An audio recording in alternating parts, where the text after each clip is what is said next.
ये हमारे पास सैमसंग का J500F यानी J5 मोबाइल है। इसमें प्रॉब्लम ये है कि जब हम इसको ऑन करते हैं, ऑन होने पर डिस्प्ले आता है, लेकिन जब ये स्लीप में जाता है तो दोबारा से इसकी डिस्प्ले ऑन नहीं होती है।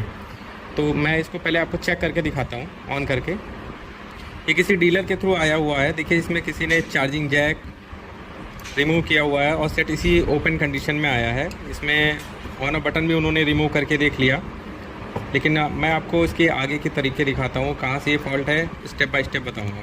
पहले तो मैं इसको ऑन करके दिखा रहा हूँ फॉल्ट क्या है। ये देखिए,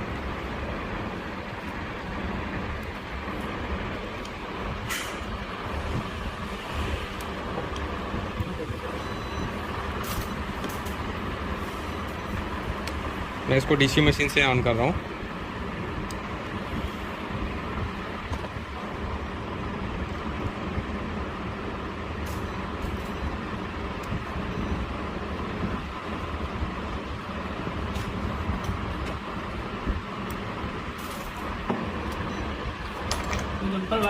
किसी ने इसका बटन रिमूव कर रखा है, तो मैं मेरे सेटअप पे इसको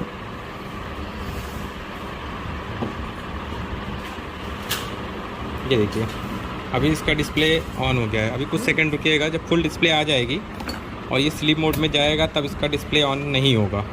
सेट ऑन रहता है लेकिन स्क्रीन पर कुछ नहीं आएगा।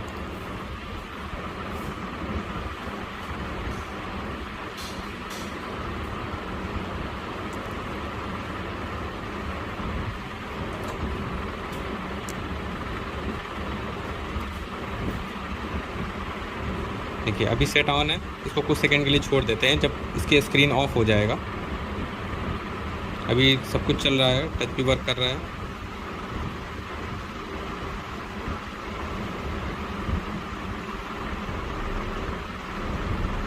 इन्होंने इसमें नया फोल्डर भी लगा के देखा। अब देखिए इसका स्क्रीन ऑफ हो गया है, सेट हमारा ऑन है, डीसी मशीन पे कंटिन्यू एम्पियर भी ले रहा है। लाइए मैं एक बार आपको दिखा देता हूँ डीसी मशीन का। ये देखिए, मैं दो भी देखिए कोई रिस्पांस नहीं है, यानी ये स्लीप में ही है अभी भी, ये वेकअप नहीं हो रहा है। अब ये फॉल्ट कहाँ से आती है ये मैं आपको दिखाता हूँ, ठीक है।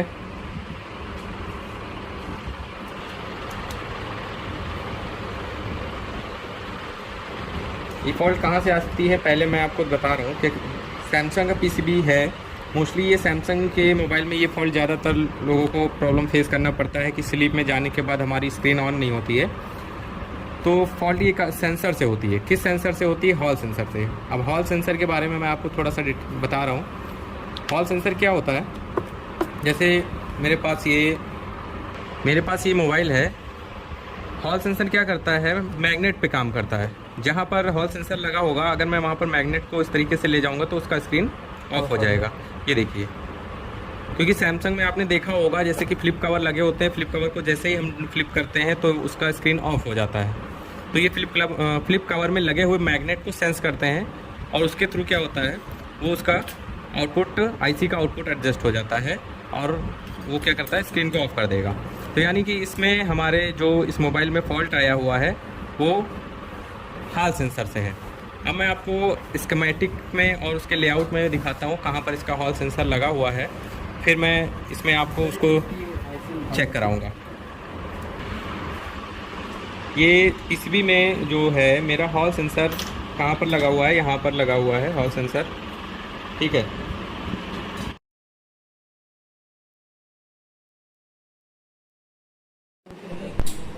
अब मैं पीसीबी में यहाँ पर देखिए हॉल सेंसर लगा हुआ है, ठीक है। ये 4 लेग का आपको दिख रहा होगा यहाँ पे देखिए कुछ कंपोनेंट्स भी शायद किसी ने रिमूव किए हुए हैं।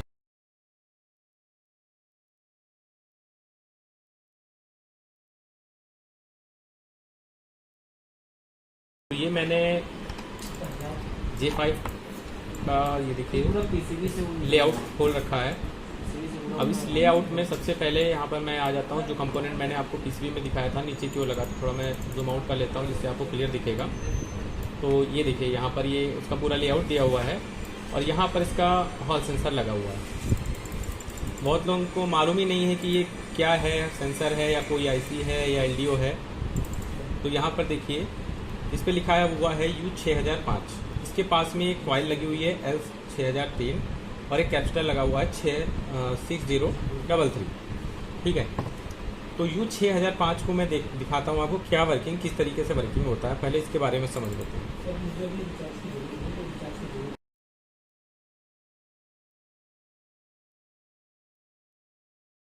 U6005 तो यहाँ पर आ गए, ये देखिए U6005, जो कि यहाँ पर आपको पूरा डिटेल दिखाएगा। स्कीमेटिक में देखिए लिखा भी हुआ है, यहाँ पर ध्यान से देखिएगा। यहाँ पर लिखा हुआ है flip cover detect. Flip cover detect मतलब जब सैमसंग में कवर फ्लिप कवर लगा हुआ होता है, जब मैं उसको स्क्रीन के ऊपर डाउन करते हैं हम लोग, उसमें लगा हुआ मैग्नेट उसको सेंस करता है। किसको? मैग्नेट के थ्रू ये सेंसर काम करता है। जब इस पर मैग्नेट टच होता है तब यहाँ पर ये वर्क करने लगता है। और इस पर ये भी दिखा रहा है कि कितनी वोल्टेज की सप्लाई से, यानी कितनी वोल्टेज से ये ऑपरेट होता है। यहाँ पर देखिए ये दिखा रहा है कि इसके ऊपर जो वोल्टेज आने चाहिए 1.8 वोल्टेज की सप्लाई चाहिए। इसमें 4 लेग हैं, तो 4 लेग के जो भी हैं उनका अलग अलग काम है हर लेग का, ये भी दिखाते हैं आपको।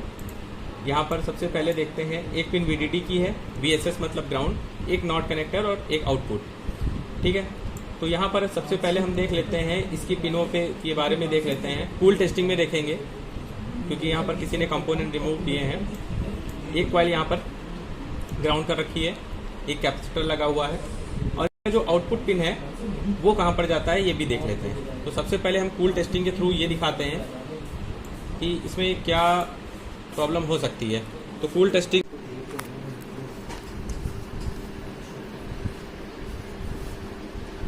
यहाँ पर 4 पिन है। तो सबसे पहले कूल टेस्टिंग कर रहा हूँ मैं इस पर बजर मोड पे। एक ये पिन ग्राउंड दिखा रही है जो कि कॉइल से जुड़ी हुई है, और एक ये पिन है। ठीक है, यहाँ पर इस तरीके से। अब मैं इसमें आपको हॉट टेस्टिंग कराऊंगा, यानी देखेंगे इस पे वोल्टेज आ रहे हैं कि नहीं आ रहे।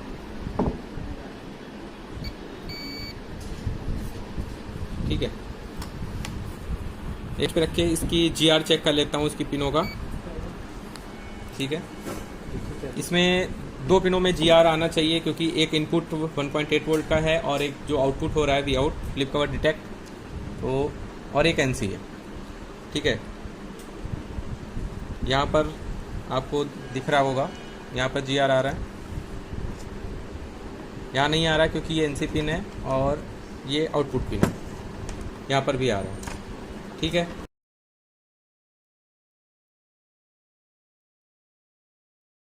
मैं वोल्टेज चेक करता हूँ इस पर। इसको ऑन कर दिया है, तो पहले तो इस पर 1.8 वोल्ट का सप्लाई इनपुट होना चाहिए।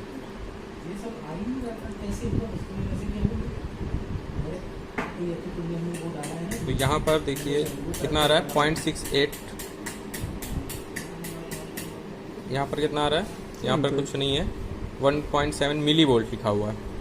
यहाँ पर भी नहीं मिल रहा है हमें। ये पिन ग्राउंड थी और ये NC पिन था। ठीक है, यहाँ पे एक पिन इसका, ये वाला पिन NC है, ये पिन ग्राउंड है, और इस पिन पे कोई वोल्टेज नहीं है और इस पिन पे भी कोई वोल्टेज नहीं है। तो इसका मतलब अभी इस पे 1.8 वोल्ट का सप्लाई नहीं आ रहा है। चलिए सबसे पहले हम इस पे देखते हैं क्या इसके पास सप्लाई जो नहीं आ रहा है। इन्होंने कंपोनेंट्स रिमूव किए हैं। यहाँ पर एक कॉइल लगा हुआ था जैसा हमने डायग्राम में दिखाया था, जो कि मैं फिर से आपको दिखा दे रहा हूँ। ये देखिए L6003, ये कॉइल यहाँ से रिमूव करी गई है, जो मैंने आपको लेआउट में भी दिखाया था। जैसे कि ये देखिए यहाँ पर L6003 है, जिसके थ्रू इस पर 1.8 वोल्ट का सप्लाई आ रहा है। अगर ये रिमूव है तो इसके इस पॉइंट पे भी सप्लाई आना चाहिए।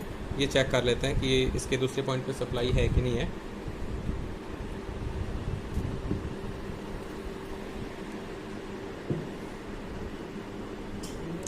यहाँ पर देखिए 1.8 वोल्ट का सप्लाई हमारा आ रहा है।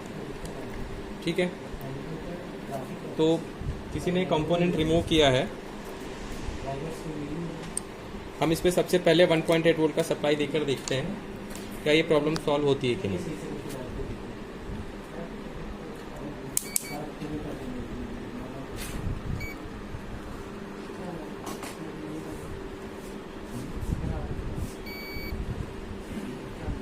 यहाँ पे 1.8 वोल्ट का सप्लाई देते हैं। एक कॉइल था तो मैं इसको क्या करूँगा, ये कॉइल रिमूव था तो यहाँ से यहाँ मैं जंपर कर दूँगा, इस तरीके से जंपर कर दूँगा, जिससे यहाँ पर देखते हैं प्रॉब्लम सॉल्व होती कि नहीं। ठीक है, तो यहाँ पे जो कॉइल लगा हुआ था, यहाँ पर इस कॉइल की जगह मैं जंपर करूँगा। तो क्या होगा इसका? ठीक है, यहाँ पर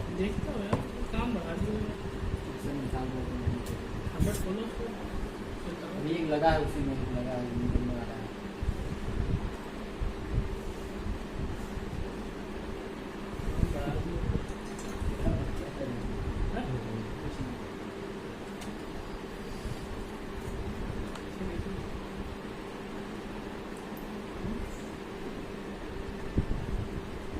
तब तक ऐसे निकाल के दे दीजिए, हम वो करवा रहा है प्रोग्राम में।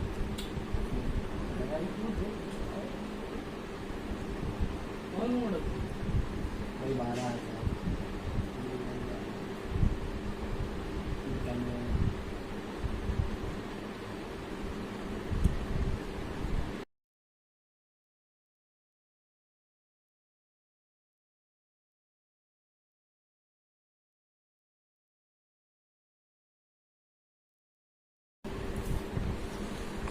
मैंने जंपर लगा दिया है। जंपर लगाने के बाद मैं फिर से इस पर चेक करूँगा, देखूँगा 1.8 वोल्ट का सप्लाई इस पर आया कि नहीं।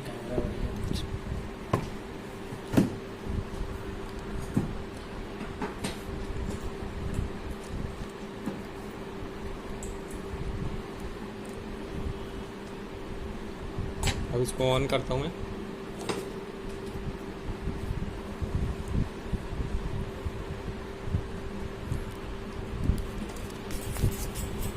सबसे पहले वोल्टेज चेक करते हैं, इसके इनपुट और आउटपुट पे वोल्टेज हमारे प्रेजेंट हुए कि नहीं।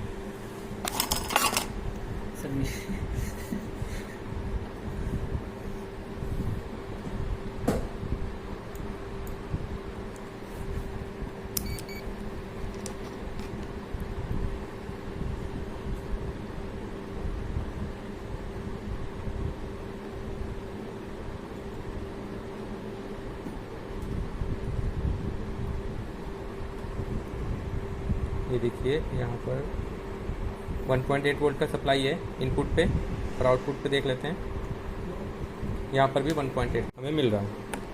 अब हम फोल्डर लगाकर देखेंगे क्या प्रॉब्लम इसमें सॉल्व हुई है कि नहीं।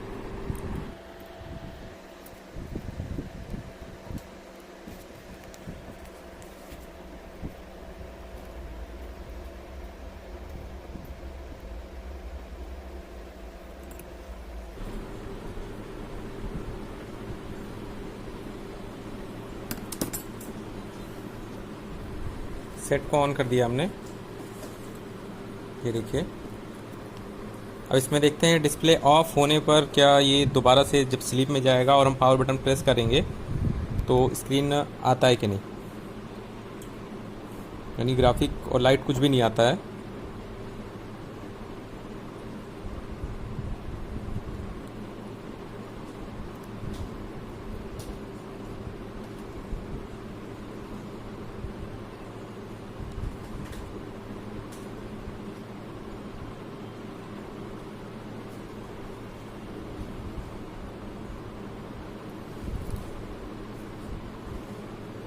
अभी स्क्रीन ऑफ हो गया है। मैं दोबारा से इसका पावर बटन शॉर्ट करके देखता हूँ। ये देखिए, पावर बटन दोबारा से प्रेस किया, फिर से आ रहा है। मैं पावर बटन फिर से ऑफ करके स्क्रीन ऑफ करके दिखा देता हूँ आपको। अभी जैसे ऑफ होता है, फिर से एक बार चेक करा देता हूँ।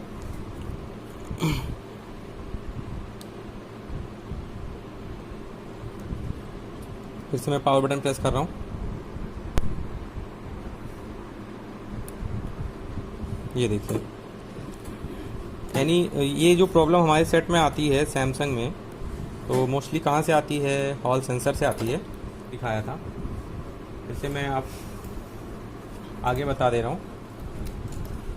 ये यहाँ से मैंने सप्लाई को जंपर कराया और ये 1.8 वोल्ट का VDD यहाँ पे हमें इनपुट हुआ और ये आउटपुट हमें मिला लगभग 1.8 वोल्ट का आउटपुट। और ये फ्लिप कवर डिटेक्ट, ये देखते हैं ये डिटेक्शन किसको जाता है। ये फ्लिप कवर डिटेक्ट हमारा था, ठीक है। तो ये हमारे किसको जा रहा है, सीपीयू को, यानी फ्लिप कवर डिटेक्ट जो हमारा है, ये देखिए यहाँ से मैं आपको